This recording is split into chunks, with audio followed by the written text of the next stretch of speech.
Home inspections are crucial when buying or selling a home, and negotiations regarding essential repairs can be challenging. In this video, we'll discuss the necessary steps for effectively navigating home inspection negotiations to reach a mutually beneficial agreement. Comprehending the home inspection process. To negotiate the sale of a home effectively, both buyers and sellers must first understand the home inspection process. A professional inspector assesses the property's condition, identifies necessary repairs, and provides a detailed report. Examining the inspection report. After receiving the inspection report, pay close attention to the areas of concern. Common issues discovered during inspections include structural problems, electrical issues, roof damage, to name a few. Identify necessary repairs.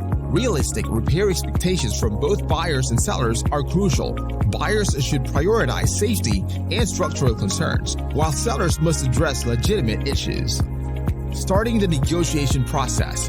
During negotiations, it's essential to address critical issues first, compromise on minor repairs, and offer credit for repairs or complete them before closing. Try to keep an open communication throughout the process. Achieving a mutually beneficial agreement. When negotiating, outcomes may include the seller completing all requested repairs or provide credit for the buyer to handle repairs after closing, or the buyer may assume responsibility for some or all repairs. Navigating home inspection negotiations requires understanding, communication, and compromise. Prioritizing essential repairs and safety concerns lead to a mutually beneficial agreement for a successful home buying or selling experience.